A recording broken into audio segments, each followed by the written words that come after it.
Le régime vacille de l'intérieur, comme une forteresse maudite sur le point de s'effondrer, pendant que les yeux du monde sont rivés sur la terrifiante armada militaire américaine, se déployant silencieusement loin des côtes, prête à la frappe. Mais un rapport confidentiel vient de lâcher une bombe. Un coup d'État de l'ombre a commencé, une trahison absolue menée par les plus hauts commandants contre la figure de la rébellion. C'est la preuve irréfutable que le sommet de la pyramide se fissure sous une pression écrasante. Attention, il y a une ruse stratégique ici. La fureur qui embrase les rues n'est pas une simple armée, contrôlée par un seul grand maître, un général unique ou un quartier général caché dans l'ombre. Non, la véritable terreur de l'élite dirigeante, c'est cette réalité implacable. Une rébellion fantôme frappant de toutes parts, renaissant de ses cendres à chaque coup de lame. Et au-dessus de cet océan de chaos tactique, de profondes failles sismiques apparaissent, divisant les seigneurs de l'opposition exilés par-delà les mers. Comme le confirme l'agence de renseignement Reuters, cette alliance de l'ombre est déchirée de l'intérieur. Les partisans du trône, les factions républicaines et la pièce la plus instable de l'échiquier, le noyau dur des moudjahidines du peuple d'Iran, le MEK ou le PMOI. Soyons absolument clairs sur ce point crucial. Ce chapitre est la clé de voûte de notre analyse militaire. Ce groupe est l'ennemi juré que l'Empire a méthodiquement diabolisé pendant des années, gravant la marque du terrorisme sur leur front pour justifier ses attaques. Mais dans l'ombre, c'est une faction au passé sanglant qui sème le trouble, déclenchant des ondes de choc et des luttes fratricides au sein même de la rébellion exilée. C'est le piège parfait. Dès l'instant où les dirigeants accusent cette faction d'orchestrer les soulèvements, ils frappent deux cibles d'un seul coup. Première phase, écraser la population sous une botte de fer en brandissant le bouclier de la sécurité nationale. Deuxième phase, anéantir toute chance d'alliance parmi les forces de la résistance à l'étranger. Car prononcer ce simple nom, maudit, suffit à diviser les camps rebelles, transformant des frères d'armes en ennemis jurés. Et cette guerre psychologique ne s'arrête pas aux simples manœuvres d'intimidation. L'agence Reuters rapporte des exécutions impitoyables orchestrées par l'Empire contre les ombres soupçonnées d'avoir prêté allégeance à cette faction dans leur vie passée. Ces châtiments d'une brutalité extrême révèlent la véritable machination du pouvoir. Créer un monstre de l'intérieur pour justifier la terreur lors de cette crise historique. En clair, le sommet, alors que l'étau américain se resserre mortellement aux frontières du pays, utilise cette étiquette maudite pour asphyxier son propre peuple, instillant une paranoïa totale et tentant de briser l'âme d'une partie de la société avec le seul mot de terreur. C'est la mécanique psychologique implacable derrière le bain de sang qui se déroule sur le champ de bataille. Balles réelles, assauts dévastateurs dans les académies, disparitions mystérieuses dans la nuit. Mais chaque plan parfait a une faille mortelle. À force de brandir la carte du grand méchant, l'Empire a provoqué une fureur incontrôlable qui ne vise plus de simples groupuscules, mais qui se retourne avec une soif de vengeance contre le trône lui-même.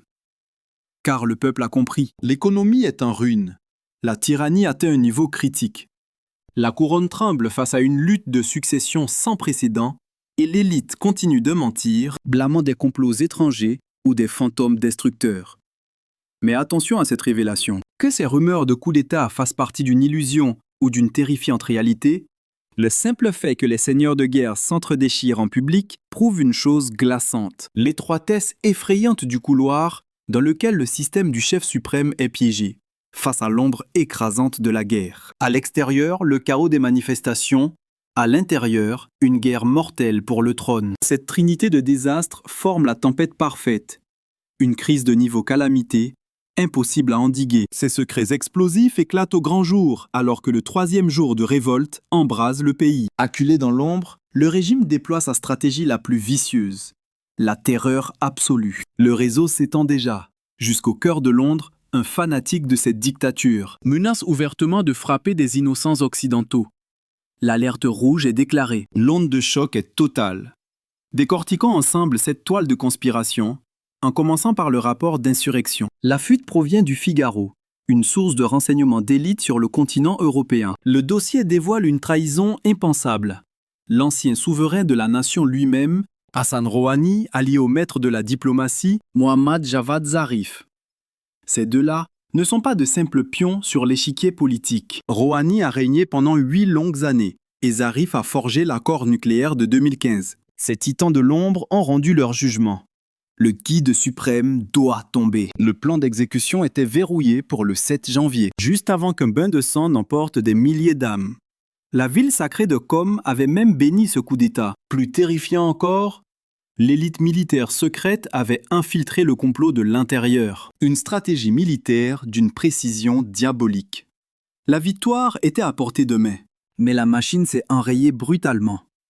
Et tout s'est brisé sur un seul homme, Ali Larijani, le grand inquisiteur de la sécurité nationale. Cet homme de fer a catégoriquement refusé la trahison. En dressant son bouclier devant le guide suprême, il a réduit cette conjuration en cendres. Les architectes de la révolte ont été jetés au fer, tandis que Larijani, comme nous l'avons révélé hier, a reçu la couronne suprême, le contrôle absolu de la nation. Le destructeur de rébellion est devenu le véritable monarque. Et dans un instant, vous comprendrez que c'est lui qui croise le fer avec l'Amérique. Le vieux tyran a 86 ans. Il vient de frôler la mort, poignardé dans le dos par ses propres vassaux. Alors il a appliqué la règle d'or des empereurs paranoïaques, confié les clés de son empire à l'unique homme qui lui a sauvé la vie. Les rapports d'hier sont formels. Un nouveau duel au sommet approche cette semaine entre l'Iran et les États-Unis. Les stratèges murmurent dans l'ombre. Ce sera la dernière ligne de défense avant que les canons ne tonnent. Et devinez qui se tiendra sur le champ de bataille diplomatique? Ali Larijani en personne. Le nouveau maître absolu de l'ombre. Cet homme portera l'ultime ultimatum de son pays face à l'aigle américain. Mais pourquoi cette rencontre a-t-elle l'odeur du sang et de la poudre? Parce que le gouffre entre les deux superpuissances est un abîme infranchissable. L'Amérique impose 3 lois martiales absolues: l'anéantissement total des ambitions nucléaires, la destruction de leur arsenal balistique et la fin de la guerre par procuration au Moyen-Orient. Cependant, les règles du jeu sont faussées. Si l'atome peut encore faire l'objet d'un pacte tactique, toucher à leurs missiles et c'est une déclaration de guerre immédiate. Le sujet est totalement tabou. C'est la menace glaciale lancée hier par le chef de la diplomatie iranienne en direct. Le coup près est tombé. Aucun retour en arrière n'est possible. Ont-ils accepté de laisser les inspecteurs occidentaux profaner leur sanctuaire nucléaire? Leur réponse est un véritable bouclier diplomatique. Nous respectons nos anciens pactes. Le traité de non-prolifération nous lie et nos alliances de l'ombre sont déjà scellées. L'échiquier nucléaire tremble.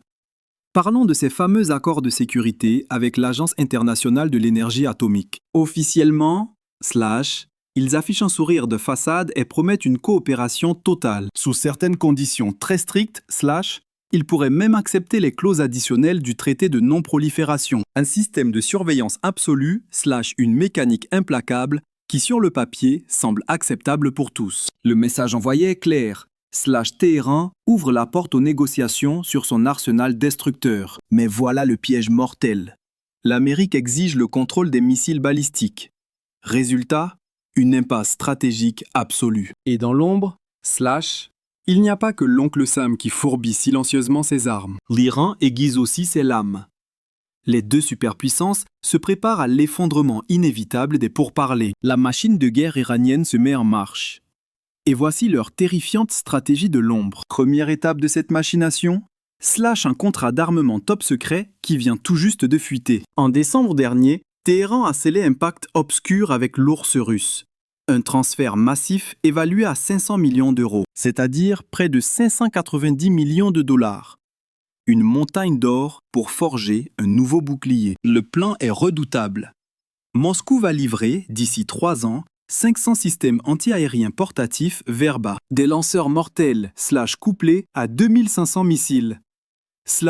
Le Verba n'est autre que le joyau technologique de la Russie en matière de tir à l'épaule, de véritables tueurs silencieux.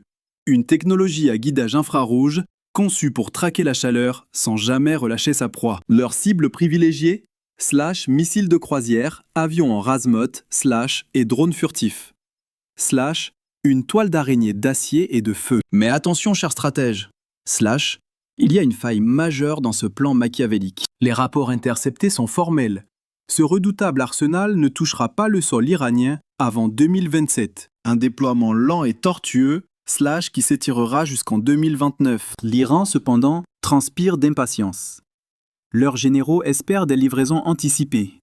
Murmure de l'ombre parlant même de ce mois-ci. Mais soyons réalistes. Même avec cet atout tactique, Ces jouets d'infanterie ne briseront jamais la suprématie aérienne foudroyante des États-Unis. Il y a encore quelques semaines, si l'on m'avait prédit que Moscou vendrait son bouclier à l'Iran, j'aurais éclaté de rire face à une telle théorie. Mais voici la logique implacable de la guerre. L'ours russe saigne à blanc. Il manque cruellement de défense pour sa propre forteresse. Les seigneurs du Nord, à Belgorod et Briansk, supplient le Kremlin de leur envoyer une protection céleste. La nuance est subtile, mais vitale. Ces verbas ne sont pas de lourds dômes de fer. Ce sont des armes d'infanterie légères, taillées pour des escarmouches éclairs, totalement inutiles pour la Russie, face au fléau ukrainien qui frappe depuis la haute atmosphère. Alors ils bradent leur stock mortel. Un coup de poker cynique pour renflouer leur caisse en devises étrangères. Ce contrat ne renversera pas le cours de la guerre. Mais c'est un sombre présage. L'échiquier mondial est en pleine mutation. Et évidemment, les maîtres de Téhéran ont d'autres cartes terrifiantes dans leurs manches. Les missiles ne sont qu'un écran de fumée. La véritable menace rampe dans l'ombre. Une terreur abjecte pointée directement sur le cœur des civils innocents. Des escadrons fantômes / des milices surarmées manipulées depuis les terres d'Irak. Leur ultimatum résonne comme un coup de tonnerre. Si l'Amérique frappe, c'est toute la région qui s'embrasera sous leurs représailles. Une tactique de dissuasion classique, mais l'engrenage infernal s'accélère dangereusement vers l'abîme. Les murmures glaçants se confirment. Les services de renseignement occidentaux viennent de déclencher l'alerte maximale. Les signaux rouges clignotent sur tous les radars. L'Iran serait sur le point de réveiller ses agents dormants. Leurs ordres de mission ? Déchaîner une tempête de sang et de terreur en Europe, au Moyen-Orient, et frapper l'Amérique en plein cœur. Ne vous y trompez pas une seule seconde. Ce n'est pas de la paranoïa de salon. C'est une alerte rouge absolue, certifiée par les maîtres de l'espionnage mondial. La doctrine iranienne est d'une cruauté glaciale. Vous détruisez nos bases militaires ?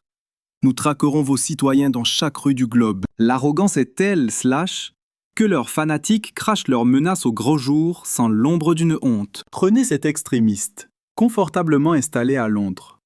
Il prêche ouvertement le massacre d'innocents si l'Amérique ose appuyer sur la détente. Écoutez bien l'ampleur de la folie.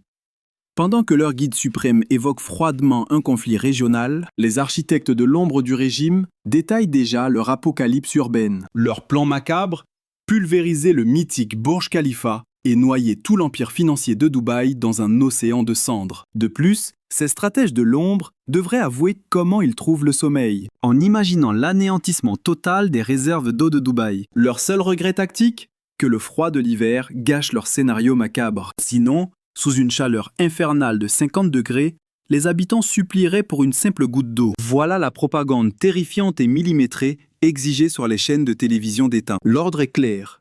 Instiller une peur psychologique absolue dans le cœur de l'ennemi. Dès ce soir, la guerre des mots et les menaces contre les Émirats doivent prendre une tournure cataclysmique. Les fortunes cachées des oligarques exilés doivent être rapatriées de force sur le territoire. S'ils osent résister à cet ordre, leurs propres familles serviront de monnaie d'échange. Une fois leurs proches jetés dans les ténèbres des cellules de détention, ces magnats ramperont jusqu'à la capitale, rendant chaque centime volé au régime. Mais attention, si l'Amérique frappe, ne croyez pas que cette forteresse politique s'effondrera si facilement. Au contraire, la machine de répression interne frappera 20 fois plus fort. Si les stratèges occidentaux tentent d'enflammer les rues par la manipulation pendant le chaos, le haut commandement considérera chaque massacre civil comme un acte pur et simple de légitime défense. Les 3200 hurlements de douleur actuels se multiplieront par 50, mais dans l'ombre, l'oncle Sam anticipe chaque mouvement sur cet échiquier sanglant. Les hauts commandants américains déploient déjà un réseau de contre-mesures massives. L'ambassade de Beyrouth a été stratégiquement vidée de tout personnel non essentiel. La raison ? Ce territoire est une poudrière prête à exploser à la moindre étincelle. Les milices fantômes du Moyen-Orient ont juré de déclencher l'enfer si leur maître est attaqué. Le Hezbollah se tient en première ligne, formant l'avant-garde la plus destructrice. Malgré l'élimination de leur tête pensante, leur arsenal de destruction massive reste intact. Washington refuse de répéter le carnage et les traumatismes aveugles des années 80. Dans le huis clos du pouvoir, un plan de frappe impitoyable a été posé sur la table du président. Si les négociations échouent et que les frappes chirurgicales ne brisent pas l'ennemi, alors une offensive d'une ampleur apocalyptique sera déclenchée avant la fin de l'année. L'objectif ultime ? Décapiter le pouvoir suprême. Mais un détail majeur bloque l'engrenage. Le chef suprême des armées, le redoutable général Keynes en personne, avait promis une victoire totale lors de l'opération vénézuélienne et il avait tenu parole. Pourtant, face à cette nation complexe, il refuse d'offrir la moindre garantie de triomphe, car ce champ de bataille est un labyrinthe stratégique infiniment plus mortel. Les missiles peuvent pulvériser n'importe quelle cible sur la carte tactique, mais qui sait si cette attaque ne réveillera pas un monstre encore plus incontrôlable. Pendant que les superpuissances jouent à la roulette russe à l'échelle mondiale, une rébellion fulgurante dévore les fondations du pays de l'intérieur. Depuis 3 jours consécutifs, la fureur du peuple fait trembler les rues sans répit. Mais aujourd'hui, au 3e jour, l'étincelle de la révolution a pris une dimension historique. Les femmes se sont levées par milliers, bravant la mort et scandant le nom de l'ancien empire. Un affront mortel au régime absolu, exigeant la gloire d'avant 1979. La réponse des gardiens de la révolution? Une traque sans pitié dans les sanctuaires universitaires. En plein jour, la chasse implacable aux étudiants a officiellement commencé, sous une tempête de balles réelles et un épais brouillard de gaz toxique. Cette fois-ci, le monstre a retiré son masque, révélant sa pure barbarie au monde entier. Le grand échiquier militaire s'embrase. Merci d'avoir suivi Chronique Militaire. Pour soutenir notre réseau de renseignement face à la menace, n'oubliez pas de rallier nos troupes en vous abonnant et de sceller notre pacte avec un j'aime. Les accès à notre conseil de guerre secret sont désormais ouverts. Si vous avez le courage de vous tenir sur la ligne de front à mes côtés et de financer l'évolution de notre arsenal tactique, vous pouvez soutenir notre cause en déployant les ravitaillements du Super Chat et en intégrant notre avant-garde.